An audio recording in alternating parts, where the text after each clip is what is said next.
Welcome everybody. Today's video is going to be a little bit different for you, and that's because there's some current events going on in the music industry that I just really feel like I want to address.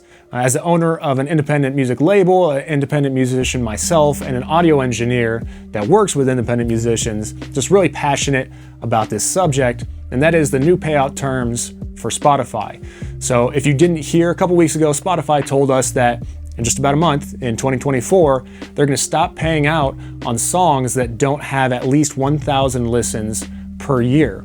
Instead, they're going to take the money that would be made by those songs and they're going to give it to legitimate musicians with catalogs that have higher listens than that to help them with their income. So they've also said that the smaller musicians, their back-end distributor deals with distributors like TuneCore or DistroKid, people like that, they may not even pay out on those pennies or dollars that TuneCore or that Spotify would be paying them. So why pay them anyways? Or they could have withdrawal fees that are actually higher than the payouts. So again, why pay those dollars to the musicians anyways? Well, they just released some new details a couple days ago that give us a little bit more information about how this is all going to work. So everyone was kind of assuming that, okay, once you hit that threshold of 1,000 songs or 1,000 listens for your song, that you'd be paid retroactively for those 1,000 listens. Well, that's not exactly how it's going to work. You'll actually be paid starting in the month where you hit that threshold. So that means if you release a new single last day of January, gets 900 streams. All right, then the 1st of February gets another 900. Well, that's 1,800, right? So you should get paid out for all of that.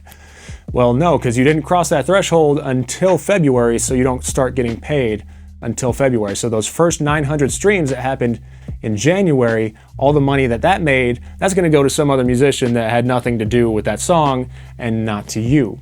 So if you're a smaller artist, I suggest that you only release new music towards the beginning of the month. That way you can try and hit that 1,000 stream mark before the end of the month. And now they've also said that they're going to add a requirement for listeners per each song. So for all those people that said, well, I'm just going to listen to my song 1,000 times in a year just so I can hit that criteria. Well, no, now there has to be a certain number of people that listen to that song as well. They haven't released what that number is, but theoretically you could have a release come out and I don't know, 10 people love that song. They listen to it 100 times in a year. Okay, that's 1,000 listens. Well, 10 listeners might not be enough. So again, you're not getting paid for those listens. Now, if you can't tell already, I think that this is ridiculous. Not paying musicians for their plays is not the way to help musicians. I don't think that the platform should be making money on your music when you're not making money, right? They're still playing ads on it and they're still letting premium users listen to it, so they're still making money. They say that they're going to take all that money and give it to other musicians, so they're not making any money off of those songs, but we know that's not true because they're still playing ads on it and they still make money on those ads, right? Some percentage of that ad placement goes to them. Some percentage on that premium subscription goes to them when your song is listened to. So they are still making money, but the artist split just now doesn't go to you, it goes to some other artist. Also, the argument they made about distributors not paying out on such small sums is ridiculous as well. I mean, they don't know how much money you have with your distributor, how much money you're making from other platforms, and the total money that you have there. It's your money that you got from your plays. It's none of their business.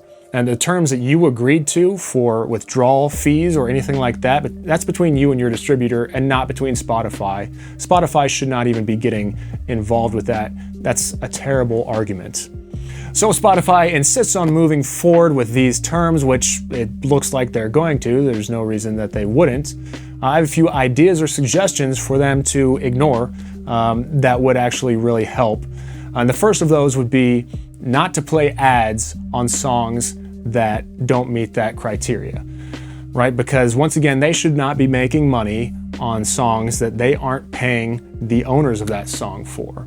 So just don't play ads on anything that doesn't make 1,000 streams or more.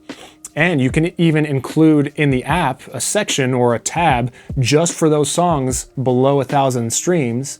And that way you could call attention to those songs and get traffic to those songs and actually help the musicians instead of taking money away from them. Now, unfortunately, that does not address the issue of premium listeners, listening to those songs, but at least it's a step in the right direction. And the second thing, what I really think they should do is I think they should temporarily take all of those songs down that do not meet that criteria and give the owners of those songs the option to opt out. I mean, people have been uploading music to Spotify for a long time now. Spotify has a catalog of tens and tens of millions of songs, maybe even more, that don't have 1,000 streams a year or higher.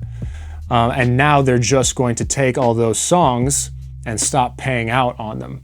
I think that's unethical. I think that they should have the artists or the owners agreement before they start to do that. Otherwise, they lose the rights to all that music.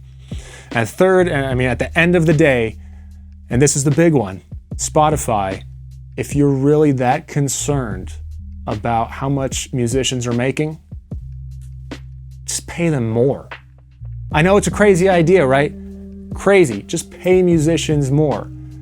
There are a ton of other streaming competitors in this industry that pay out more than Spotify, right? I'm not going to pretend that I know the inner workings of Spotify or their revenue or their expenses, any of their finances, where they're going to get that money from. However, all these other competitors have premium subscription rates about the same, and yet they're paying out more than Spotify. Why do I have to have 3 streams approximately on Spotify to make 1 penny? That's ridiculous. And yet you're telling me that you're concerned that musicians aren't making much. Well, you guys could do something about that and actually pay out more. I think that's the best answer personally, instead of taking money from musicians.